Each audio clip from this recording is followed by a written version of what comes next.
दोस्तों वर्तमान समय में सोशल मीडिया पर जब आप सक्रिय रहते हैं तो आपको बहुत अधिक सावधान रहने की ज़रूरत होती है।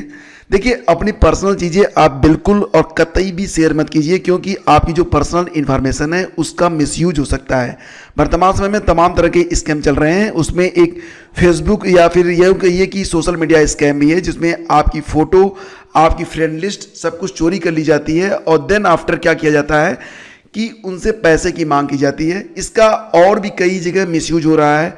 आपने देखा होगा कि आजकल बैंक फ्रॉड तो बहुत ज़्यादा हो रहे हैं, यानी कि जब आप सोशल मीडिया पर किसी से कनेक्ट होते हैं तो वो व्यक्ति किस रूप में आपके सामने आता है और वास्तव में क्या है, इसमें बड़ा अंतर होता है।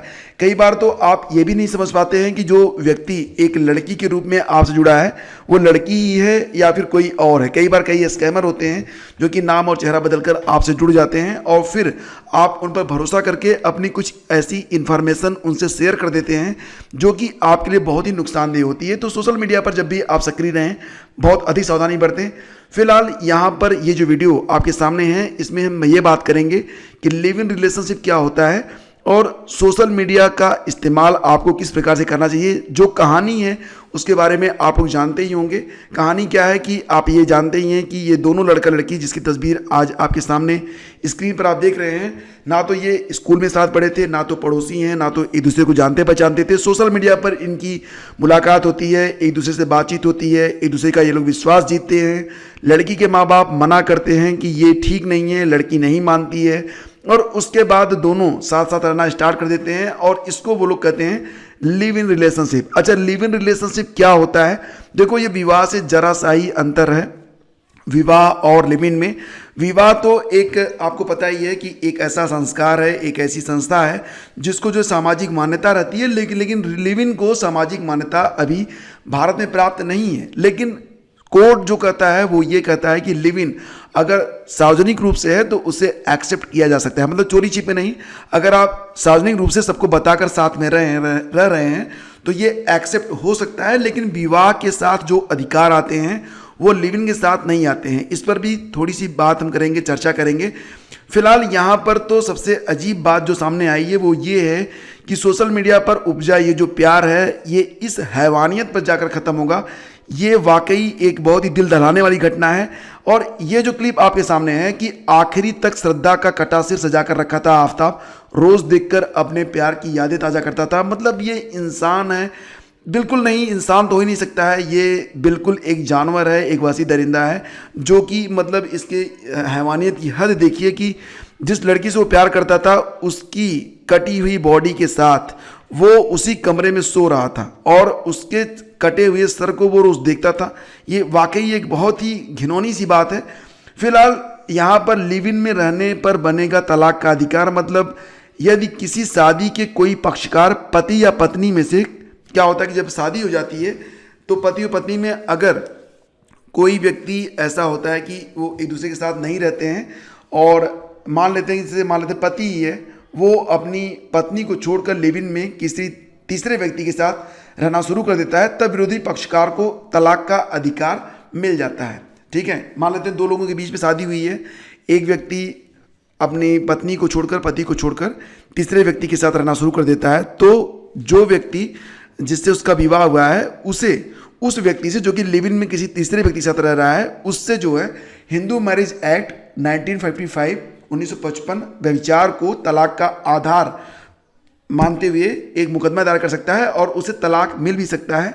लेकिन अगर कोई व्यक्ति मान लेते हैं कि कमिटमेंट में यानी कि लिव इन में रह रहे हैं, उनका विवाह नहीं हुआ है और जो दो लोग लिव इन में रह रहे हैं, अगर लिव इन में रहने वाला एक व्यक्ति तीसरे व्यक्ति के साथ भी लिव इन में रहना शुरू कर देता है तो यहाँ पर व्यभिचार का जो मामला है वो नहीं बन पाता है। मतलब ये कि एक तरीके से लिव इन में रहते हुए इसको जो है कोर्ट ठीक तो मान लेता है, लेकिन वो अधिकार आपको प्राप्त नहीं हो पाते हैं जो कि एक वैवाहिक जोड़े को प्राप्त होते हैं। ठीक है, तो फिलहाल तो यहाँ पर एक गुत्थी और भी उलझी हुई है कि मर्डर कब हुआ।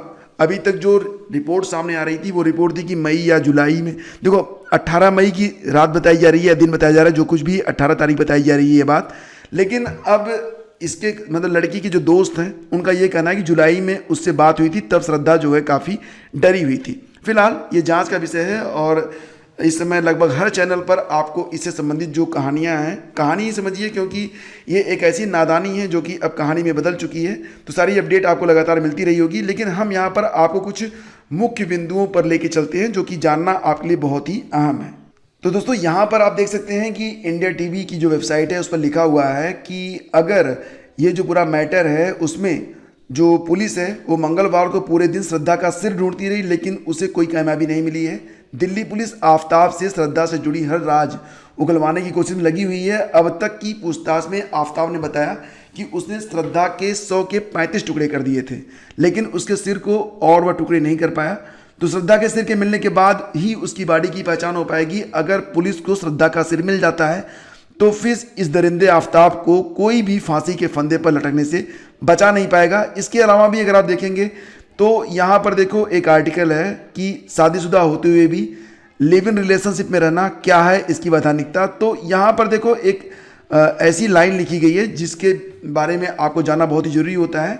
तो दोस्तों यहाँ पर यह बताया जा रहा है कि पंजाब हाई कोर्ट ने अभी हाल ही में एक मामले में यह स्पष्ट किया था कि विवाह के होते हुए लिव इन में रहना किसी भी प्रकार का कोई अपराध नहीं है। दो बालिग पक्षकार आपसी सहमति के साथ एक दूसरे के साथ रह सकते हैं और इस पर कोई प्रकरण नहीं बनेगा, क्योंकि वर्तमान में भारत में जार क्रम को अपराध की श्रेणी से हटा दिया गया है। यदि दोनों पक्षकार आपस में विवाह कर लेते हैं तो फिर आपराधिक प्रकरण बनता है, लेकिन लिव इन के रहते हुए कोई भी आपराधिक प्रकरण नहीं बनेगा। लिव इन के संबंध में भारत के सुप्रीम कोर्ट ने दिशा निर्देश भी जारी किए हैं, जिसमें बताया गया है कि लिव इन चोरी छुपे नहीं होना चाहिए, बल्कि वह स्पष्ट होना चाहिए और जनता में इस बात की जानकारी होना चाहिए कि यह दो लोग आपस में बगैर विवाह के लिव इन में रह रहे हैं। और यदि ऐसे लिव इन में रहते हुए कोई संतान उत्पत्ति होती है तब वह संतान माता पिता की संपत्ति में उत्तराधिकार भी रखेगी, लेकिन ऐसी संतान को अधर्मज संतान कहा जाता है। हालांकि इसके अधिकार एक धर्मज संतान के समान ही रहेंगे।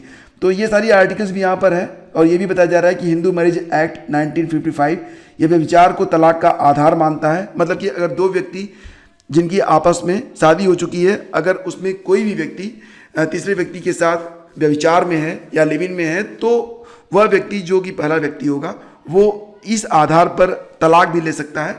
तो तमाम चीज़ें हैं, लेकिन फिलहाल फ्रेंड्स यहाँ पर मैं आपसे बस यही कहना चाहूँगा कि आप इन बिंदुओं पर भी ध्यान दें कि अधिकांश मामलों में देखने में आता है कि लिव इन में रहते हुए पक्षकार विवाद होने पर अत्यधिक उत्तेजित हो जाते हैं और कई बार पक्षकारों पर बलात्कार जैसे गंभीर आरोप भी लगा दिए जाते हैं।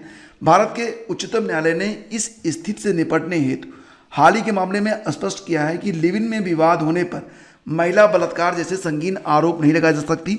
लेकिन यहाँ हमें ध्यान रखना चाहिए कि लिव इन भारत के उच्चतम न्यायालय द्वारा बताए गए दिशा निर्देश के अनुसार ही होना चाहिए।